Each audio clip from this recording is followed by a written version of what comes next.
Pernahkah kamu merasa seperti terjebak dalam pusaran emosi negatif setelah berinteraksi dengan seseorang? Atau mungkin kamu sering mempertanyakan nilai-nilai dan prinsipmu sendiri setelah berada di sekitar mereka? Jika iya, bisa jadi kamu sedang berhadapan dengan individu yang bertentangan dengan ajaran Stoik. Filosofi Stoicism mengajarkan kita untuk hidup selaras dengan alam, kebajikan, dan nalar. Namun, bagaimana jika orang-orang di sekitar kita justru menampilkan sifat-sifat yang berlawanan dengan prinsip-prinsip ini? Di video ini, kita akan menyelami lebih dalam bagaimana filosofi Stoicism memandang orang-orang semacam ini, serta bagaimana kita bisa menghadapinya dengan bijaksana dan penuh kebajikan. Hidup adalah perjalanan yang mempertemukan kita dengan berbagai karakter. Namun tidak semua orang sejalan dengan prinsip-prinsip Stoik yang kita anut. Beberapa individu, baik itu teman, keluarga, atau rekan kerja, mungkin memiliki sifat dan perilaku yang kontradiktif dengan kebijaksanaan yang kita hargai.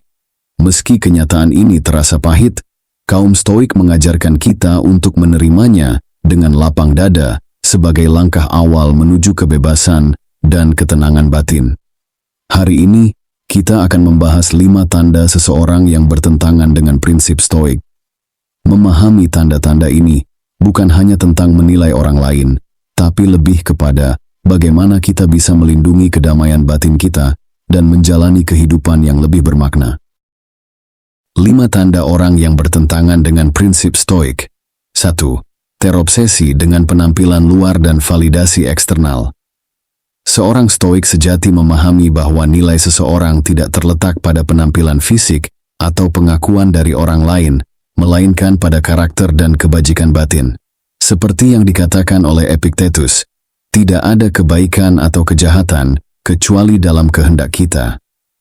Individu yang bertentangan dengan prinsip Stoik cenderung terjebak dalam lingkaran setan, mencari validasi eksternal, mengukur harga diri mereka berdasarkan pujian semu dan pencapaian materi. Mereka mungkin menghabiskan waktu berjam-jam untuk mempercantik diri, membeli barang-barang mewah, atau berusaha keras untuk mendapatkan pengakuan dari orang lain. Namun semua ini tidak akan membawa kebahagiaan sejati. 2. Kurang pengendalian diri dan dikuasai emosi negatif.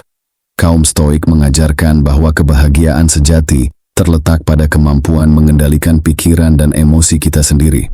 Mereka berusaha untuk tidak terombang-ambing oleh kemarahan, iri hati, keserakahan, atau emosi negatif lainnya. Seperti yang ditulis oleh Seneca, marah itu sebentar gila. Sebaliknya, orang yang bertentangan dengan prinsip Stoik cenderung reaktif dan impulsif, membiarkan emosi negatif mengendalikan tindakan mereka dan menciptakan kekacauan di sekitarnya. Mereka mungkin mudah tersinggung, cepat marah, atau sering merasa iri pada orang lain. Hal ini tidak hanya merugikan diri mereka sendiri, tapi juga orang-orang di sekitar mereka. 3. Mengutamakan kepentingan pribadi di atas kesejahteraan. Bersama, seorang Stoik menjunjung tinggi nilai-nilai seperti empati, kasih sayang, dan keadilan. Mereka berusaha berkontribusi positif bagi masyarakat dan lingkungan sekitar. Marcus Aurelius menulis, "Apa yang tidak baik bagi sarang lebah, tidak baik bagi lebah."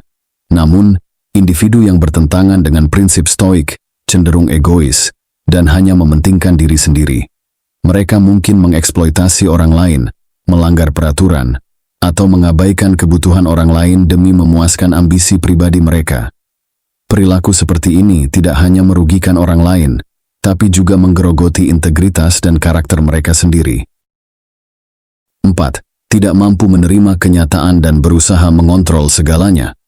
Kaum Stoik memahami bahwa banyak hal dalam hidup berada di luar kendali kita, seperti cuaca, kematian, atau tindakan orang lain. Mereka fokus pada apa yang bisa mereka kendalikan, yaitu pikiran, persepsi, dan tindakan mereka sendiri. Seperti kata Epictetus, beberapa hal berada dalam kekuasaan kita dan beberapa hal tidak. Dalam kekuasaan kita adalah pendapat, tujuan, keinginan, keengganan, dan dengan kata lain, apapun yang merupakan tindakan kita sendiri. Sebaliknya, orang yang bertentangan dengan prinsip Stoik seringkali menolak menerima kenyataan apa adanya. Mereka berjuang keras untuk mengontrol segala sesuatu, termasuk orang lain dan situasi di sekitar mereka, yang hanya menghasilkan frustrasi dan penderitaan. Ketidakmampuan mereka menerima kenyataan apa adanya, membuat mereka rentan terhadap kecemasan, stres, dan kekecewaan. 5. Tidak jujur dan tidak dapat diandalkan. Bagi seorang stoik, kejujuran dan integritas adalah landasan utama dalam membangun kepercayaan dan hubungan yang sehat. Mereka memahami bahwa kebenaran adalah fondasi dari kehidupan yang bermakna. Seperti yang dikatakan oleh Marcus Aurelius, jika tidak jujur, maka tidak ada gunanya hidup. Sebaliknya, individu yang bertentangan dengan prinsip stoik mungkin sering berbohong, menipu, atau melanggar janji demi keuntungan pribadi. Mereka cenderung tidak bertanggung jawab atas tindakan mereka dan sulit dipercaya. Ketidakjujuran mereka dapat merusak hubungan, merugikan orang lain, dan pada akhirnya menghancurkan reputasi mereka sendiri. Setelah kita mengetahui tanda-tanda orang yang bertentangan dengan stoikisme, kita juga mau tidak mau harus menghadapinya. Tapi tenang saja, kaum stoik mempunyai cara untuk menghadapinya. Sebelumnya terima kasih sudah nonton sampai sejauh ini, mari kita lanjutkan penjelasannya. Cara menghadapi orang yang bertentangan dengan prinsip stoik. Pertama, jaga jarak emosional. Sadari bahwa kamu tidak bertanggung jawab atas emosi dan perilaku mereka. Jaga jarak emosional untuk melindungi kedamaian batinmu. Kedua, tetapkan batasan yang jelas dan tegas. Jangan biarkan mereka melanggar batasanmu atau memanfaatkan kebaikanmu. Komunikasikan dengan jelas apa yang kamu bisa dan tidak bisa toleransi. Ketiga, fokus pada pengembangan diri. Alihkan energi dan perhatianmu pada pengembangan kebajikan stoik dalam dirimu sendiri, seperti kebijaksanaan, keberanian, keadilan, dan pengendalian diri.